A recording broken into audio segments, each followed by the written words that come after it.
सुप्रभात सभी छात्र छात्राओं, अजीज मित्रों, प्रतियोगी परीक्षा की तैयारी करने वाले जितने भी प्रबुद्ध बुद्धिजीवी प्रतिभागी हैं, उन सभी का मैं मेरे YouTube channel Anil Khedar study point पर हार्दिक अभिनंदन करता हूं, इस्तकबाल करता हूं, स्वागत करता हूं। अभी आपकी कुछ शिकायतें कि इससे आप 3 रोज से आपने कोई वीडियो नहीं डाला, बिल्कुल सही आपकी बात, लेकिन जो कर्फ्यू की वजह से हम आपसे नहीं जुड़ पाए थे, जो कोरोना वैश्विक महामारी के चलते जो कर्फ्यू के आदेश हुए थे, उसके कारण हम वीडियो नहीं भेज पाए। आज हम एक बार पुनः आपसे जुड़ते हैं, यथावत रूप से कंटिन्यू आपसे जुड़े रहेंगे। देखो, राजनीतिक विज्ञान का आज दूसरा पॉइंट हम आपको पढ़ा रहे हैं, और कल हमने आपको एक चीज बताई थी कि भारत के संविधान में 395 अनुच्छेद है, इसमें 8 अनुसूची थी और उन अनुसूचियों में वृद्धि की गई थी, और अब वर्तमान समय में वो 12 अनुसूची हो गई। और भारतीय संविधान के कुल कितने भाग थे? 22 भाग थे। भारतीय संविधान में जो 8 अनुसूचियां थी, आज हम उसके विवरण के बारे में आपको बताएंगे। तो देखिए, एक एक करके हम इसमें बताते हैं। सबसे पहली बात आती है कि संविधान में जो प्रथम अनुसूची है, वो प्रथम अनुसूची किससे संबंधित है? भारत के संविधान की प्रथम अनुसूची जो है, उस प्रथम अनुसूची के अंतर्गत केंद्र और दूसरे नंबर की यहाँ पर के जो संघ और राज्य से संबंधित यहाँ पर अनुसूची आती है, या संघ और उसकी इकाइयों का उल्लेख इसके अंतर्गत किया गया है। आप केंद्र की जगह लिख सकते हो संघ व इनकी इकाइयों का उल्लेख इसके अंतर्गत किया गया है, या केंद्र या राज्य जो है उस केंद्र और राज्य के बारे में बताया गया है। देखो, एक सबसे बड़ी चीज आती है कि इस प्रथम अनुसूची के अंतर्गत भारत एक संघ है, यानी जो भारत है वो एक संघ है, एक संयुक्त देश है, और उस भारत के अंतर्गत वर्तमान समय में 28 स्टेट है, 28 राज्य हैं, और जो वर्तमान समय में 29 जो है 9 जो है वो केंद्र शासित प्रदेश है। पहले इनकी संख्या 29 राज्य और 7 केंद्र शासित प्रदेश थे, लेकिन जो धारा 370 तोड़ी गई थी, और वो धारा 370 कब तोड़ी गई थी? 5 अगस्त 2019 में जोड़ी गई थी।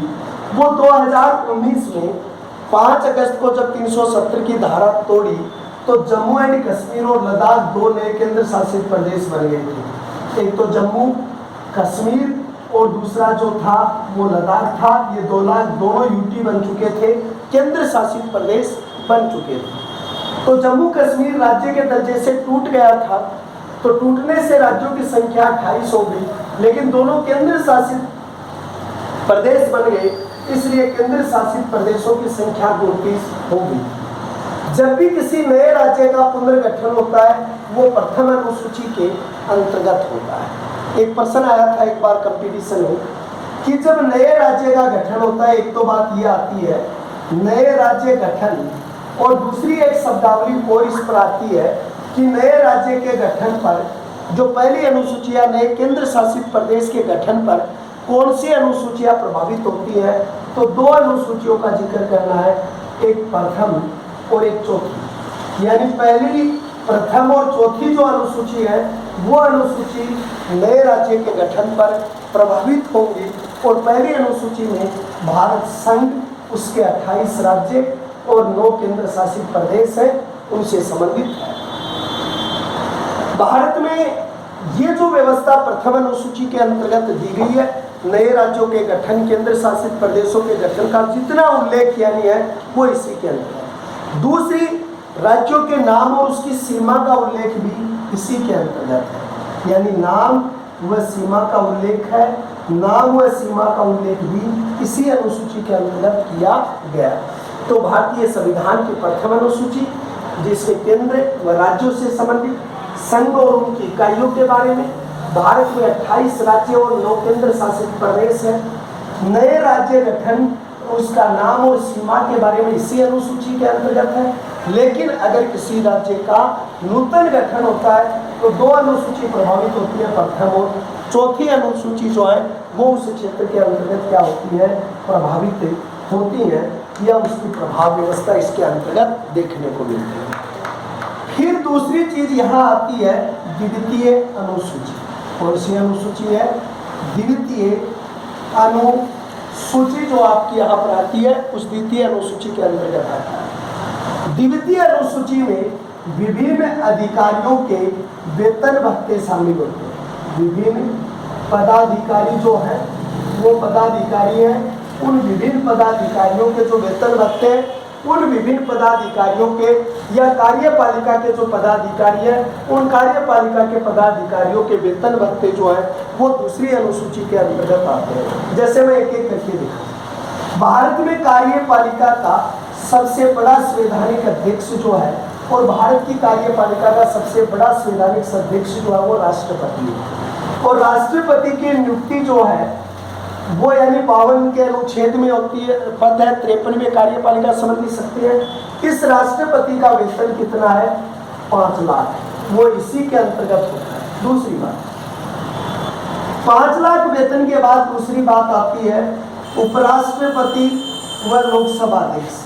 वह लोकसभा अध्यक्ष का वेतन है, वो लोकसभा अध्यक्ष का वेतन कितना है? वो अध्यक्ष का वेतन 4 लाख रुपए लोकसभा अध्यक्ष के वेतन के रूप में लिए जाते हैं।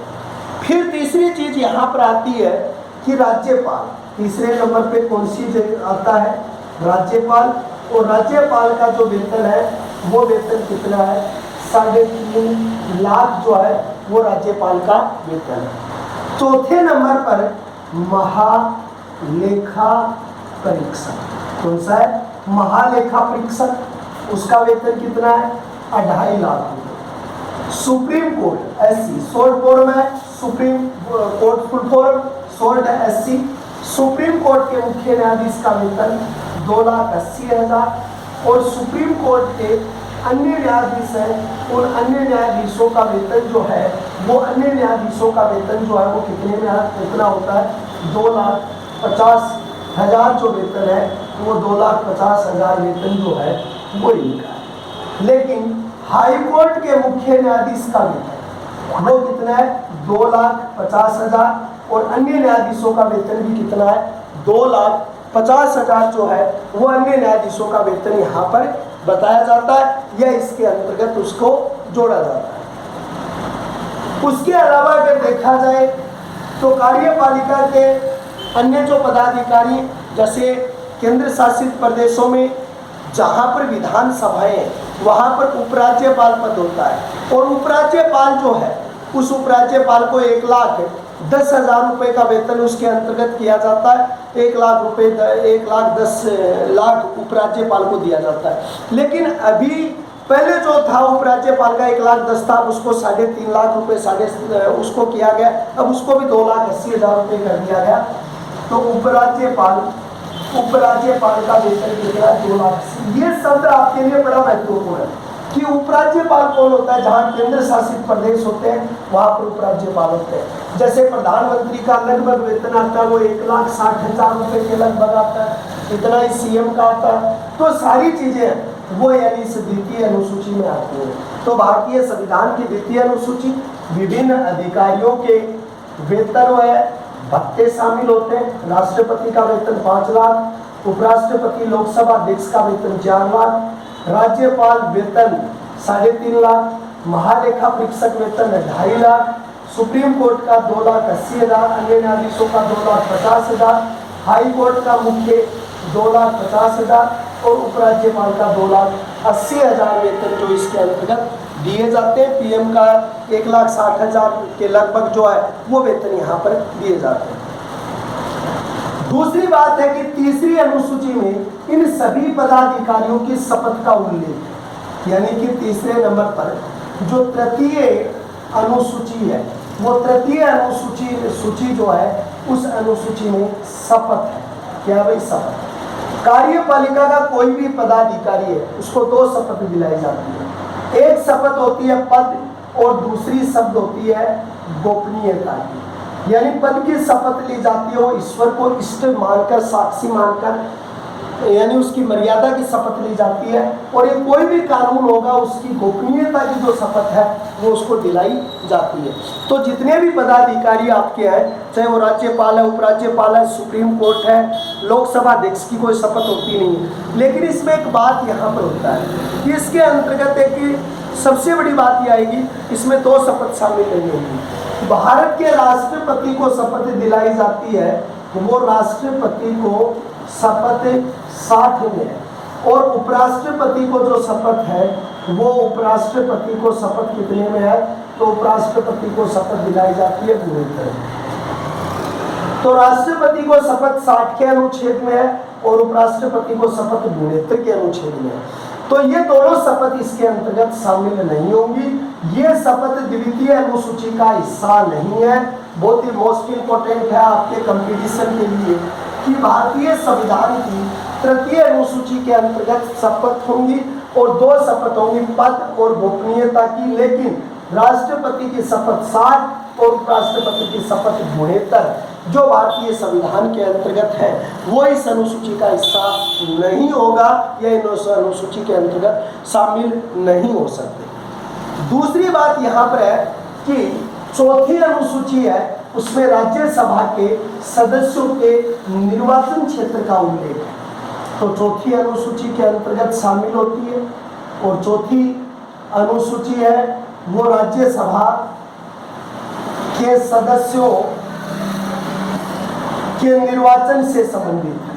देखो, राज्यसभा के सदस्यों का निर्वाचन राज्यों की विधानसभाओं द्वारा एकल संक्रमणीय अनुपातिक प्रतिनिधित्व पद्धति द्वारा की जाती है।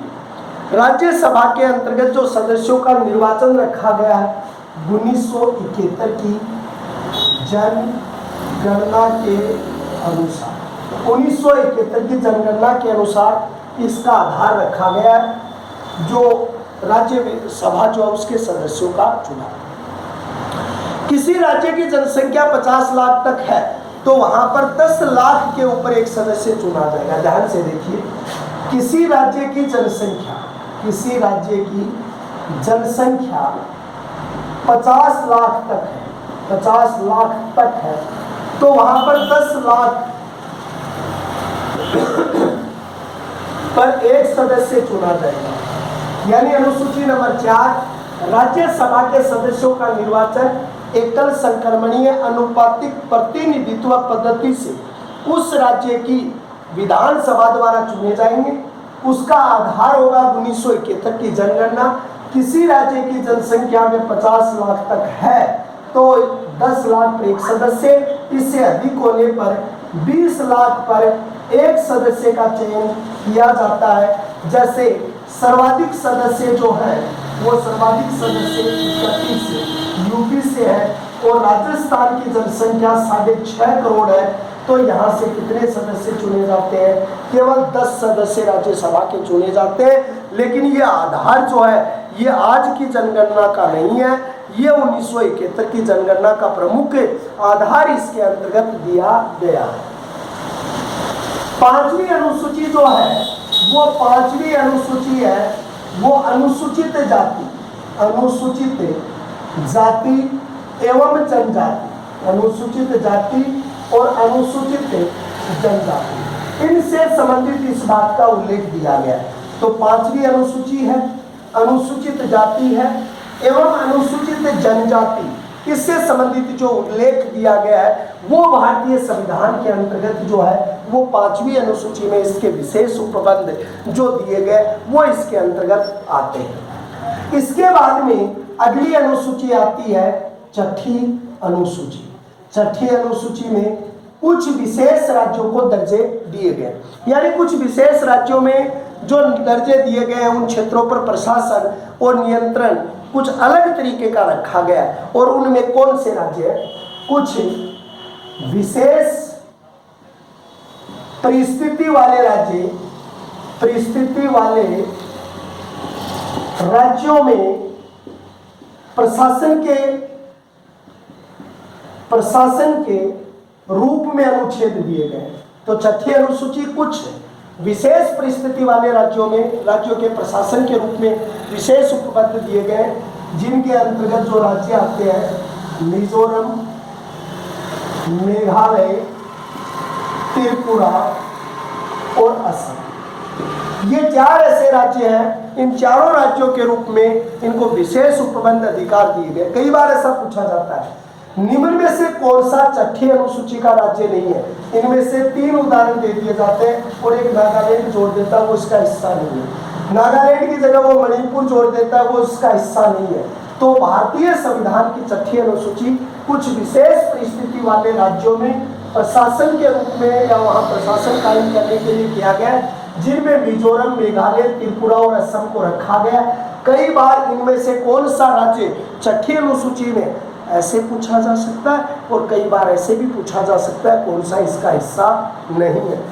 भारतीय संविधान की 7वीं अनुसूची, भारतीय संविधान की जो 7वीं अनुसूची है, उस 7वीं अनुसूची के अंतर्गत क्या चीज शामिल है। 7वीं अनुसूची में केंद्र व राज्य में शक्तियों का बंटवारा, कौन सी चीज आती है, केंद्र व राज्य में शक्तियों का बंटवारा दिया गया। केंद्र व राज्य में शक्तियों का बंटवारा दिया गया। अब ध्यान से देखिए, इनमें 3 सूचियां बनाई गई हैं, केंद्र सूची, ओब्लिक संघ सूची। विषय कितने इसके, पहले 97 और वर्तमान में कितने विषय हैं, तो वर्तमान क्षेत्र में इसके विषय 99। राज्य सूची, राज्य सूची के अंतर्गत विषय जो है वो पहले थे 66, वर्तमान में कितने हैं। तीसरी सूची है समवर्ती सूची, पहले विषय कितने थे 47, वर्तमान में कितने हैं 52। ये 2 अनुसूची कब जुड़ी, 1935 के अधिनियम में, और ये समवर्ती कब जुड़ी 1947 में। कहाँ से ली गई है, ऑस्ट्रेलिया के संविधान से इनको भारतीय संविधान के अंतर्गत जोड़ा गया। लेकिन ये कब बनाया गया, तो इस पर आप लिखेंगे 42वां संवैधानिक संशोधन 1996, उसमें इस चीज को जोड़ा है। फिर दूसरी चीज देखिए, कुछ ऐसी शक्ति है जिसको अवशिष्ट शक्तियां कहते हैं। अवशिष्ट शक्तियां कौन सी है, जो इन तीनों विषय में शामिल नहीं है। 97, 66 और 47 जो वर्तमान स्वरूप है, 99, 61 और 52, अगर इनमें कोई भी विषय शामिल नहीं है, ऐसे विषयों को रखा गया अवशिष्ट शक्तियां। अवशिष्ट शक्तियां भारत के संविधान के अनुच्छेद 248 में, कितने में है, अनुच्छेद 248 में है अवशिष्ट शक्तियां। अवशिष्ट शक्तियां कहां से ली गई है, तो अवशिष्ट शक्तियां हमने कहां से ली है, कनाडा के संविधान से ली गई है अवशिष्ट शक्तियां। अवशिष्ट शक्तियों की बात की जाए तो जैसे अमेरिका, स्विट्जरलैंड, अमेरिका, ऑस्ट्रेलिया, यहाँ पर अवशिष्ट शक्तियां राज्य के पास है। अमेरिका, स्विट्जरलैंड और ऑस्ट्रेलिया, यहाँ पर ये विशिष्ट शक्तियां वो किसके पास है, राज्य के पास है। किसके पास है भाई, राज्य के पास है। कौन सी शक्तियां, अवशिष्ट शक्तियां। लेकिन भारत में ये शक्तियां केंद्र के पास है। भारत में यह शक्तियां केंद्र के पास है। यानी कहने का मतलब है भारत में जो ये शक्तियां हैं वो किसके पास है, केंद्र के पास है। लेकिन अमेरिका, स्विट्जरलैंड और ऑस्ट्रेलिया में ये शक्तियां राज्य के पास है। 1935 में ये अवशिष्ट शक्तियां गवर्नर के पास थी। 1935 के अधिनियम के मुताबिक, अधिनियम के अनुसार ये शक्तियां गवर्नर के पास थी। अनुसार यह शक्तियां किसके पास थी, शक्तियां गवर्नर के पास थी। यही जो शक्ति है वो गवर्नर के पास थी। ये शक्तियां 1935 के अनुच्छेद के अंतर्गत आता है। केंद्र सूची संसूची पर कानून बनाने का अधिकार केंद्र सरकार को है, राज्य सूची पर कानून बनाने का अधिकार राज्य सरकार को है, और समवर्ती पर दोनों कानून बनाते हैं। लेकिन इस समवर्ती सूची पर केंद्र व राज्य में क्या हो जाए, विवाद हो जाए, तो विवाद होने की स्थिति के अंतर्गत यानी उस पर पहले कानून बनाने का अधिकार किसके पास है, केंद्र सरकार के पास है। लेकिन भारतीय संविधान के दो आर्टिकल हैं, बहुत ही महत्वपूर्ण अनुच्छेद है।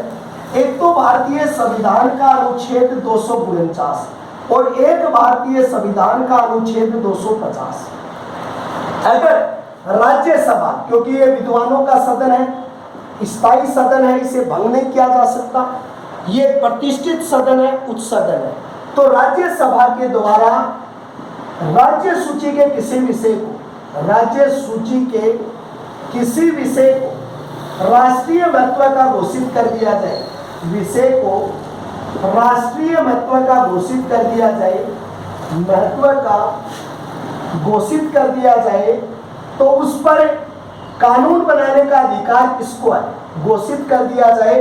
राज्यसभा द्वारा राज्य सूची के किसी विषय को राष्ट्रीय महत्व का घोषित कर दिया जाए, तो उस पर कानून कौन बनाएगा, कानून बनाएगा वो कौन बनाएगा, उस पर कानून केंद्र सरकार बनाएगी। ये अधिकार सिर्फ राज्यसभा को है। लेकिन जब वो उसको कानून बनाती है, यहाँ तो उसको घोषित किया गया है, लेकिन जो केंद्र सरकार जो कानून बनाती है, वो केंद्र सरकार कानून कितने अनुच्छेद के अंतर्गत बनाती है, 250 का जो अनुच्छेद है उसके मुताबिक यहाँ पर वो क्या बनाती है, कानून बनाती है। ये भारतीय संविधान के अंतर्गत 7वीं जो अनुसूची है, वो 7वीं अनुसूची इसके अंतर्गत आती है।